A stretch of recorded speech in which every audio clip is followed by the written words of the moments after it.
हमारी वो कौम है, मुझ जैसे एक निकम्मे को, मैं एक गुलाम और खादिम हूँ, मुझे देखने के लिए वो बीच में किसी को बर्दाश्त नहीं कर पाते, तो ये अपने रसूल और अपने दरमियान किसी और को क्यों बर्दाश्त कर सकती है? क्या बात है, बहुत अच्छा। हम गुलामों के लिए इनके जज्बात हैं तो रसूल के लिए जज्बात और हैं। अल्हम्दुलिल्लाह वो इश्क अभी सलामत है, इसीलिए तो हम घूम रहे हैं। अगर मरे होते तो मुर्दों को कौन खिताब करता? जिंदगी अभी बाकी है और हमें उम्मीद भी बाकी है, उम्मीद बाकी है। खुराफात आ गई है, मुझे पता है, गलत काम बहुत आ गए हमारे मोहल्ले में। मुझे सुबह से बताया गया बहुत सारे, ये एक मोहल्ले का अलमिया नहीं है, हम जहाँ जा रहे हैं शहरों के शहर नशे में तबाह हैं, बर्बाद हैं, लेकिन साथ में मुझे इस बात का यकीन है हुजूर की ये उम्मत गुनहगार तो हो गई है लेकिन गद्दार नहीं है। क्या बात है, हुजूर की गद्दार नहीं है। आज भी अगर इनसे कह दो, चाहे वो किसी भी तरह का अमल रखता हो, हुजूर की इज्जत की बात आई तो अपनी गर्दन लेकर हाजिर होने को तैयार सुभान अल्लाह है या नहीं मेरी इस बात पर?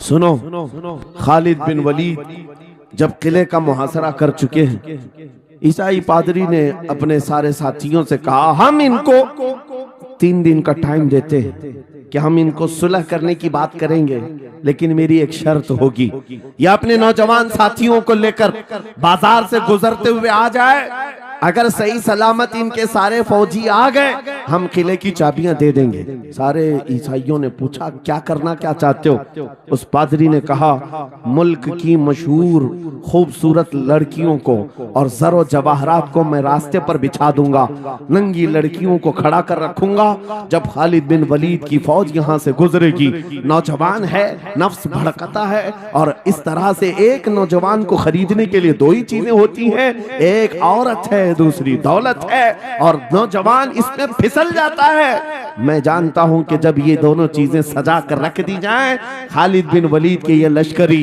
टूट पड़ेंगे औरतों पर और दौलत पर, हम आसानी से इन पर काबिज हो जाएंगे। सबने वाह वाह किया, तालियां बजाई, और पादरी आकर खालिद बिन वलीद से कहता है, हम आपसे लड़ना नहीं चाहते, हम आपसे मुकाबला नहीं करना चाहते, आप 3 दिन के बाद अपने लश्करियों को लेकर इस बाजार से गुजरते हुए आ जाइए, सही सलामत अगर आप पहुंच गए तो किले की चाबियां आपके हवाले कर दूंगा।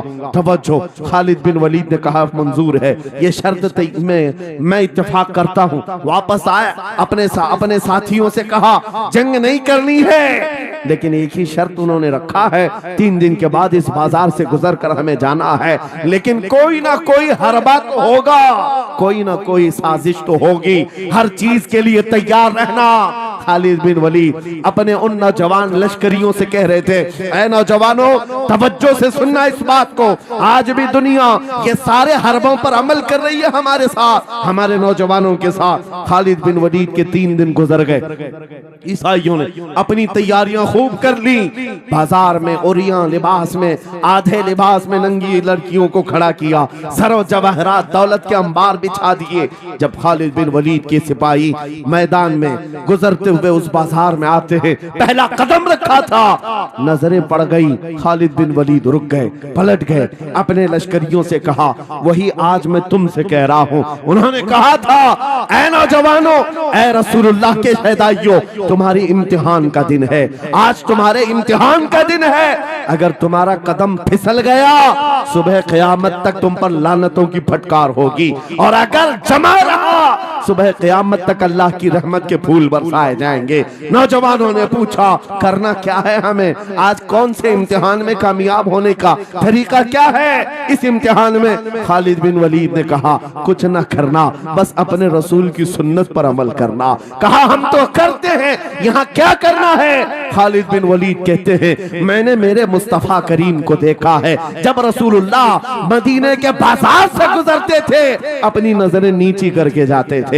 आज तुम बाजार से जा रहे हो, बस इस सुन्नत पर अमल कर लो, अपनी हया की नजरें झुका कर चलना, फिर उसके बाद अल्लाह मालिक है, खालिद बिन वलीद के जोश और वलवले से भरी हुई ये तकरीर ऐसी असर कर गई, वो नौजवान एक दो नहीं थे, सैकड़ों की तादाद में थे, सर झुकाए बाजार से ऐसे चल रहे हैं। तारीख निगार कहते हैं वो इस तरह से चल रहे थे कि उनके सरों पर अंडा भी रख दिया जाता तो नहीं गिरता, ना इधर हिलाए ना उधर हिलाए, ना इधर देखे ना उधर देखे, और बराबर अपनी नजरें जमीन पर झुकाए हुए तेजी से चलते हुए उस किले के फाटक तक पहुंच गए।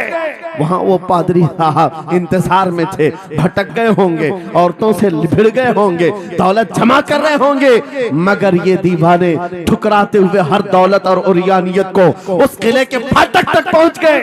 पादरी सामने आया, किले की चाबियां वादे के मुताबिक खालिद बिन वलीद की गोद में डाल दिया और कहा, एक बात बताओ ऐ खालिद, एक बात तो बताओ, ये जो तुमने जमात, ये जो तुमने लश्कर जमा किया है सिपाहियों का, ये इंसान है या फरिश्ते हैं? इनके दिल है या नहीं? इनकी ख्वाहिशात है या नहीं? इनके जिस्मों में नफ्स है या नहीं? हमने मुल्क की सबसे खूबसूरत तरीन औरतों को खड़ा कर दिया था, दौलत को बिछा दिया था, इनमें से एक भी उसकी तरफ तवज्जो नहीं किया। खालिद बिन वलीद मुस्कुराकर जो जवाब देते हैं वो हमारा ईमान होना चाहिए। क्या जवाब देते हैं? फरमाते, नादान ऐसाई, उन आंखों को तू खरीदने की कोशिश कर रहा था जिन आंखों में पहले से जमाले मुस्तफा बसा हुआ। क्या बात है, सुभान अल्लाह।